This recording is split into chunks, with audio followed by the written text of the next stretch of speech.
Please like the video and share your thoughts in the comments. Your feedback helps make the content better. I walked in late from a service call that had run long, shoes still dusty, and Jenna was waiting by the sink like a traffic cop. No hello. No, how was your day? Just her finger tapping a glass. You tracked dirt on the mat again. She opened like a prosecutor. And there's a smudge on the faucet. Why do I have to remind you about basic things? I'm beat, I told her, dropping my tool bag by the pantry. Not doing this tonight. It's not this, she shot back. It's respect. Tara's husband would never. Good for Tara. I cut her off and pointed to the hallway. I'm taking a shower and going to bed. Save the lecture. Or don't. I'm not staying for it. I walked past her and felt the temperature drop behind me. The woman I married, the one who hid my favorite candy in my glove box and left notes, was missing. In her place stood a panel of judges in one body. If I'd known where this was headed, I would have slept in the truck and saved us both the noise. The next morning, she was at it before the coffee drip finished. You know this isn't about the faucet, she said, back turned, stirring oatmeal like she wanted it to suffer. I'm just asking for more effort. Everyone's upgrading. We're stuck. Everyone. I leaned on the counter. Or your group chat.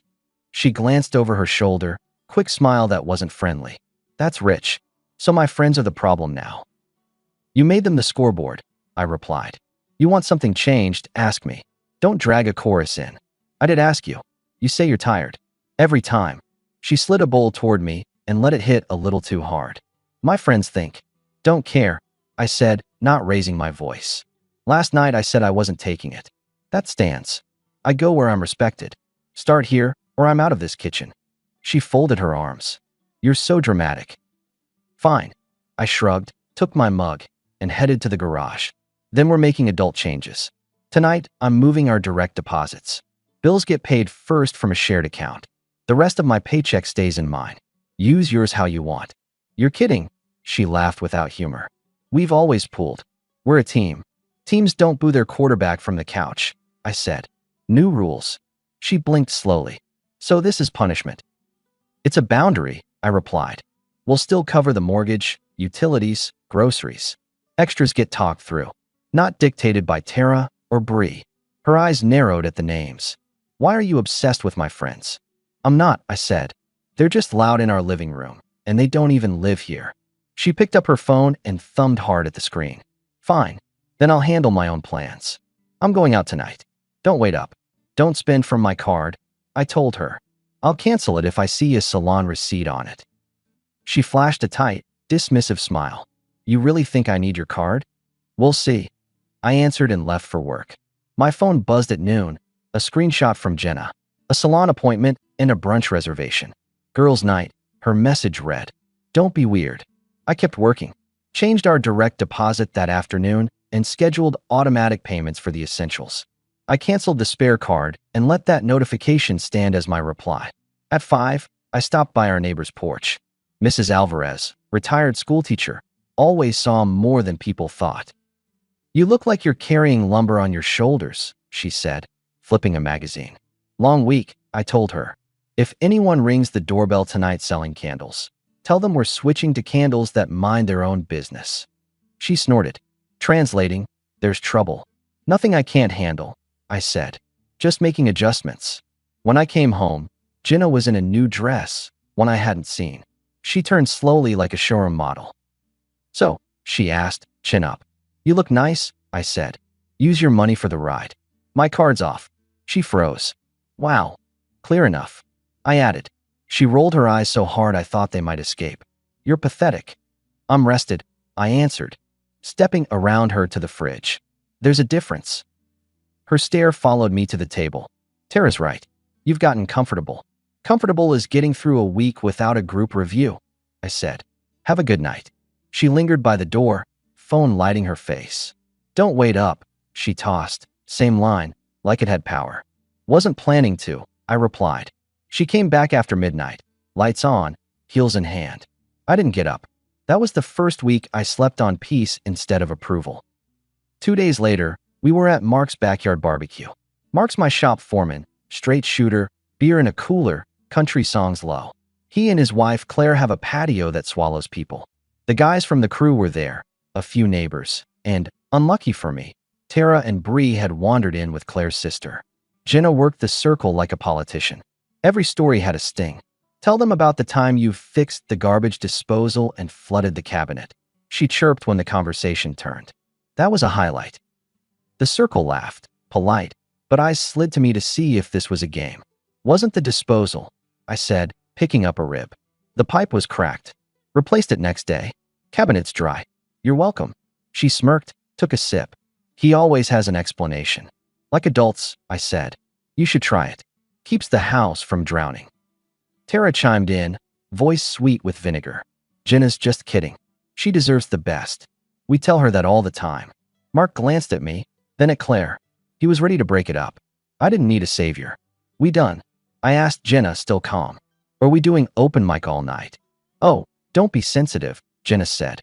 People need to know what I live with. Here's what you live with. I replied, set the rib down, and wiped my hands. Mortgage paid. Yard mowed. Truck that starts. A man who shows up. That's the part you leave out. Wow, she echoed again, and now it had that sneer edge I'd learned to ignore. I looked at Claire and Mark. We're going to head out. Appreciate you having us. Already? Claire asked, confused. Yeah, I said, standing. Not staying where the host gets used as a prop. That's not what's happening, Jenna protested. You're making everyone uncomfortable. I'm correcting a boundary, I answered. Jenna, ride with Tara. I'm taking the truck. I've got an early call. I came with you, she said. And you'll leave with your fan club, I replied. See you at home. I left. On the way, I changed the lock code to a new one and texted it to her with 4 words. Use it respectfully. At home, I moved our safe out of the closet to the garage and put a combination lock on it. I turned off location sharing on my phone. I scheduled myself for Saturday overtime. At 8 the next morning, she woke me with the softest voice I'd heard from her in months. I made pancakes, she said, almost playful. Blueberries. Your favorite. Thanks, I said, sitting up but not moving to the kitchen. She sat on the edge of the bed. About last night. I was out of line. Claire told me I was loud. I shouldn't have joked like that. That's not a joke, I replied. That's erosion. She flinched at the word. I'll dial it back. I will. You already said that. I reminded her. I'm not a lighthouse. You don't get to crash at me and sail off laughing. She reached for my hand, then thought better. Let's go to the farmer's market. Just us. I'm working, I said. And the money is separate now. That stays. She studied me. You're serious. Very. She nodded slowly, got up, and went to the kitchen. 10 minutes later, my phone buzzed. Another screenshot. A salon receipt sent to a friend. This is why you can't trust men with money, Tara had typed. Jenna didn't mean to send it to me. She'd fat-fingered. I went to the garage, tightened a drill bit, and built a shelf for the boxes I knew were coming. At noon, she texted me directly. Can you transfer $300? I booked a color. It's my turn to feel good. No, I replied. Essentials first.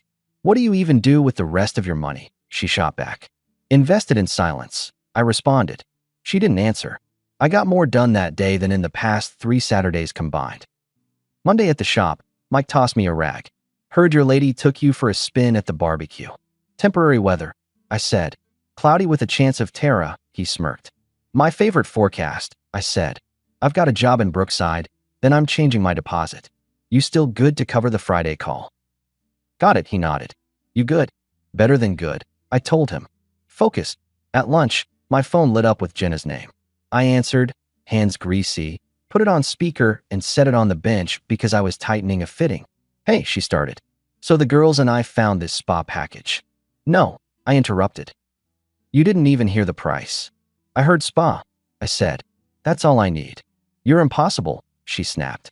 Bree's husband is. Not me, I cut in. Stop comparing. It's a short path to single life. She went quiet, then tried a new route. You know what?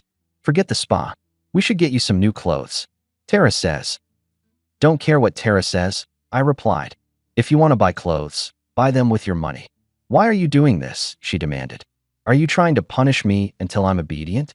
Obedient? I laughed once. I'm not a kennel. I'm a man. Respect is the price of admission. If you don't pay it, the show closes. Mike raised an eyebrow, mouthed wow, and went to the sink.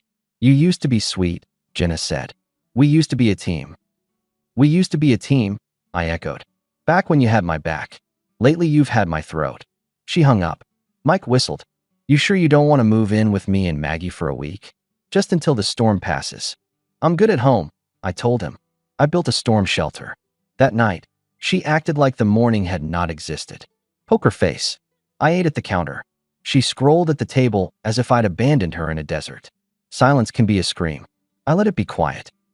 The next weekend, she tried a different angle. Tara invited us to her wine thing. She said, neutral, drying a plate. No thanks, I said. So you're isolating me now? She accused. You have a phone, I replied. Go alone. I want my husband there. You want a prop? I answered. I'm not bringing my face to your show. She fired back a glare that could cook meat and went to the bedroom. I heard voice messages, fast whispering, outraged giggles, the whole chorus. Nobody said I miss you. They said he should. That told me everything. By the second week, we were roommates. One-word exchanges.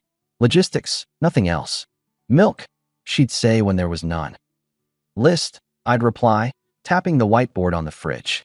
Trash day, I'd say on Wednesday. I know, she'd answer, not looking up. When she stayed out, I slept. When she came home, the house felt like a lobby. One night, I came in late from an emergency call. The AC died in a family's house. Kids couldn't sleep. I had fixed it. Felt like a small win. Jenna was sitting on the couch with Tara and Bree, feet tucked under her, like a tribunal. Probably thought I'd tiptoe. I didn't. Hey, I said, nodding at the guests. Tara looked at me like she'd found lint on a black dress. We were discussing standards. Fantastic, I replied, taking my boots off. Discuss them elsewhere. I'm not doing panels at 10. Bree raised her hands. We were just keeping her company. She's not alone, I said, and walked to the kitchen for water. Company is nice when your husband doesn't show up, Tara called after me. I came back to the doorway and leaned on the frame. I show up every day. I just stopped kneeling. Jenna gave me that quick, dismissive smile. We're almost done. I'm done, I replied. Lights out in 15. Take it to someone else's living room. Tara opened her mouth, saw my face, and closed it. They left within 5 minutes. Jenna glared at me like I'd embarrassed her before royalty. Don't invite them over at 10, I said, rinsing my glass. New rule. You don't get to make rules, she fired back. Check the deed, I said. I literally do. Low blow, she said, grabbing her purse. True blow, I corrected. Use it. She went out and slammed the door like it owed her money. I stopped trying to talk it through after that. Not because I gave up, but because I saw the game. Every conversation was an audition for the audience in her head. I wasn't competing with her. I was competing with a mirror she wanted to impress. The break came on a Thursday. I was folding laundry for once because work had been slow and the task let my brain idle. Jenna rolled in late, perfume and laughter following her into the hallway like she'd paid them. You're still up, she observed, surprised. Was about to hit the pillow, I said, stacking shirts. She stood there, arms loose, eyes glassy with social adrenaline. Good. We need to clear the air. No, we don't, I replied. Air's fine. What we need is respect and quiet. She tilted her head. My friends think I deserve better. There it was. The line she'd been polishing for weeks. Then ask them to find you a better home, I said. Not loud. Not with a flourish. Like a man finishing a math problem. She laughed, high and empty. I'm kidding. No, I cut in, palm up. Not tonight. Not anymore. Pack a bag. She blinked. You're serious? You have 1 hour, I said, meeting her eyes. Then I don't want to see you here. It's over. You're overreacting, she tried, small now. You're tired. You misheard me. I'm rested enough to be done, I answered. No more debates. No more panels. I've heard more than enough. Take the guest room closet boxes. Put what you need. Call Tara or Bree. They can host you while they find that better life. She shook her head rapidly. Wait, I shouldn't have said it. It was a bad joke. It wasn't a joke, I replied. It was a thesis. I'm not grading it. I'm rejecting the class. Can we talk tomorrow? She stepped closer, voice soft, almost the old her. I'll make coffee. We'll reset. Tomorrow I'm busy, I said. We're done. A long beat. She tried again, grasping for levers. You'll regret this, she said. People will talk. People always talk, I replied. They never pick up the check. A beat longer. If you don't go, I added, I'll put your things on the porch. And I'm not joking. I'm not discussing. I'm finishing. Something in my voice landed where all my explanations never did. She went to the bedroom and started filling a bag. I didn't watch. I took the folded laundry to the dresser and put it away. At the door, she paused. So that's it, she said, testing me one last time. That's it, I answered. She left. The silence after was not sweet. It was clean.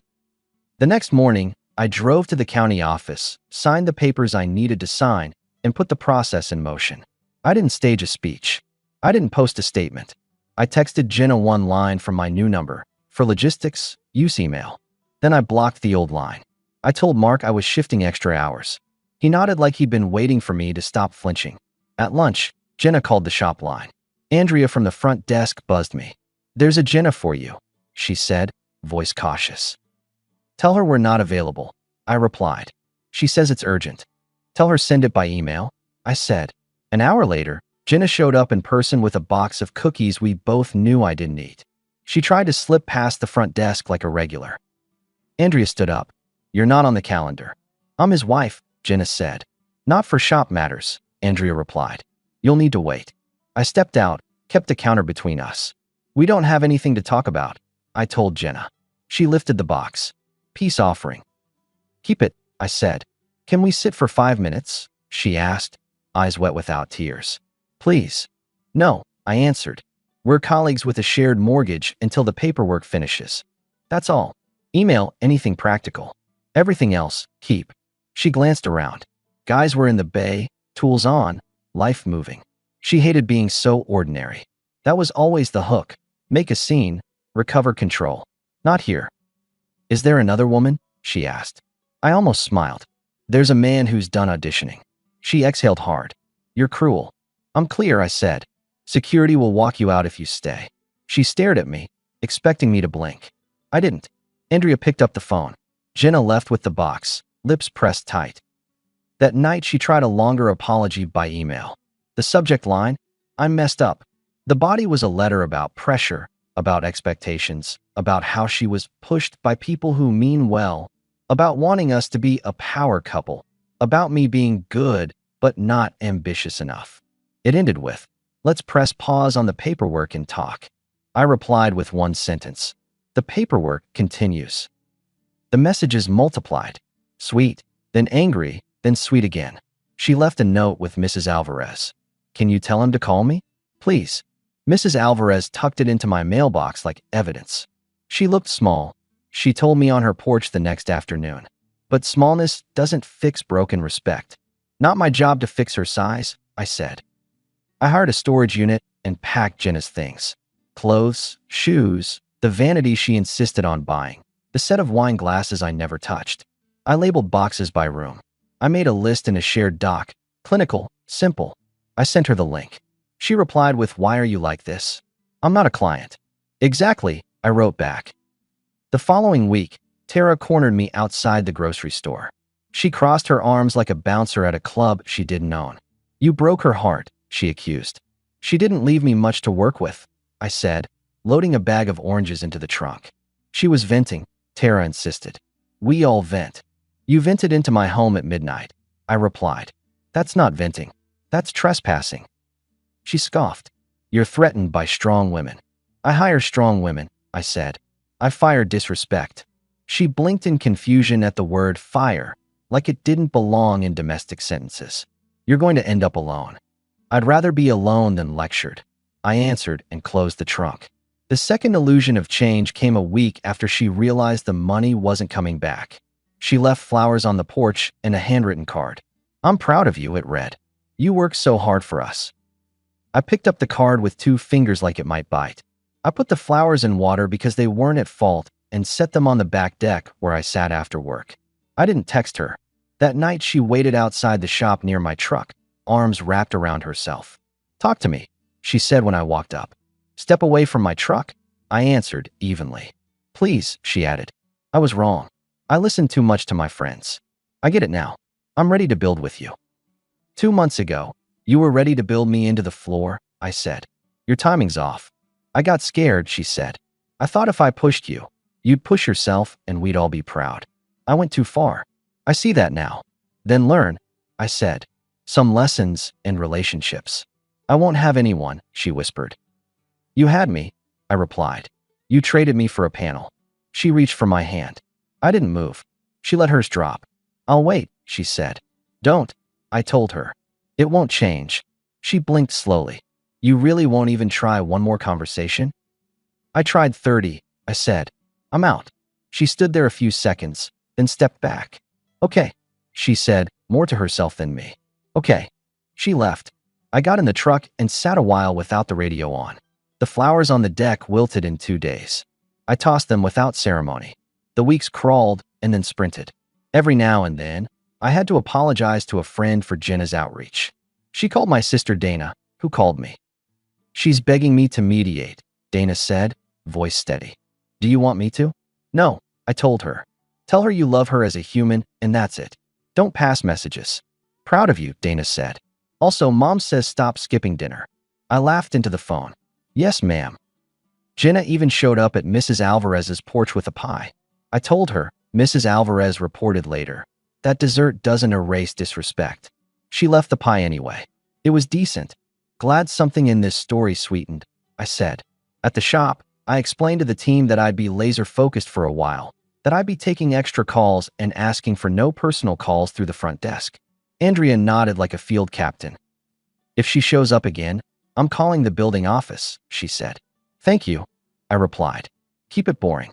I moved through each day like a man who decided once and for all that comfort without respect is a trap. I slept better. I ate less drama. The house felt bigger. 3 weeks in, Jenna left a voicemail on the shop line that Andrea reluctantly transcribed and slipped onto my desk. I'll do anything. I'll cut out the friends. I'll apologize to Mark. I gave the paper back. Shred it. Andrea tilted her head. You're stone. I'm finished, I said. There's a difference. When her last direct deposit came in from a side gig she'd picked up, she emailed, Can you transfer it to me? I need it for rent. I already closed the shared account, I replied. Your deposit went to your account. You'll need to update your employer. Oh, she wrote. And for the first time, there was that smallness without manipulation. But smallness still isn't respect. I wished her luck. That's all. She tried once more on neutral ground. I was at Mike's garage with the guys on a Saturday, doing a brake job and swapping stories. The rolling door was up, sun sharp on concrete. She walked up like she was entering a stage. Jenna, Mike said carefully, posture changing. I just need 2 minutes, she said. Her voice was soft, practiced. Please. We're working, I told her, not stopping. Email for logistics. That rule stands. She looked at the crew, then at me. You're not even going to step outside? No, I said. Boundaries don't have doors. Then I'll wait, she tried. You'll leave, I replied. Because this is my time and you've taken enough of it. Mike didn't move. He didn't have to. She realized there was no foothold here and left. The guys didn't cheer. They nodded. That's what men do when they watch another man pick a line and hold it. By the time the paperwork finished, it felt both fast and slow. There was no dramatic scene at a big building. I signed what needed signing, sent a few emails to close out utilities, and took back my last key. Jenna sent one final message. Can we at least talk once in person? I'll meet wherever. I replied with a sentence she could not twist. There's nothing left to talk about. Then I put my phone in the glove box and drove to a job. A family's heat had quit. The dad met me at the door with a look I understood. Things had been tense, and a working furnace helps. I fixed it. On the way out, the daughter handed me a crayon drawing of a truck. Thank you, she said. That felt like the right world again. Simple exchanges. Clear gratitude. No panels. 2 months later, it was done. No parties. No announcements. I took a Saturday to clear the last of her boxes from storage and sent the code to her email with pickup hours and a deadline. She made it the last day and wrote, got it, like a student. A friend told me she'd moved back in with her parents on the other side of town. Word circled that Tara and Bree weren't around as much. Girls' nights cost money, and sympathy has a short lease when you can't split a check. I didn't gloat. I didn't wish her pain. I wished her distance. My life got quiet and then filled. The shop picked up 3 contracts. Mark and I added a second truck. I turned the guest room into a home office with a door that actually shut well. I started a Tuesday night run with Mike and a few guys and lost the last 10 pounds I'd been pretending were muscle. I met Erin because life likes to surprise you when you stop performing for the wrong audience. She runs a little landscaping crew. First thing she ever said to me was not a compliment or a test. It was, "You left your coffee on my tailgate." We exchanged names. No panel. No scripts. After a few weeks, I took her to a diner. We talked about invoices and weather and the way people treat equipment like it's magic. She laughed at my worst jokes and never once looked over my shoulder for someone more interesting. One afternoon, months later, I saw Jenna across the parking lot of the hardware store. She was with her mom. She started toward me, then stopped when she saw Erin by my truck, loading bags of mulch. Jenna hesitated, lifted her hand like she might wave, then let it fall. She turned back. I didn't call out. We were finished. That had been true the night she said the line, and more true every day after. People like tidy morals. There isn't one here. There's just a man who decided that respect is not a coupon. Once you hand it out for free, people use it up. When you charge full price, the customers change. On the last day I touched anything of Jenna's, I found one of her old notes tucked in a book I'd packed into the office. "Proud of you. You always figure it out." It had a date from our first year in the house. I put the note back, closed the book, and slid it onto the shelf. That man in those words didn't disappear. He learned to defend the ground he stood on. I didn't burn anything. I didn't lock anyone out. I didn't hold court in a kitchen. I set rules and stuck to them. She lost control, comfort, and the status of calling my place hers. That wasn't revenge. That was math. Now Saturdays look like this. Coffee on the deck, quiet neighborhood noise, a truck that starts, a phone that doesn't vibrate with midnight panels. Sometimes Erin swings by after a job, soil under her nails, smile that doesn't ask me to audition. We talk work, we talk money, we don't talk about deserving. Respect shows up without a speech. That's the only standard I'm willing to fund.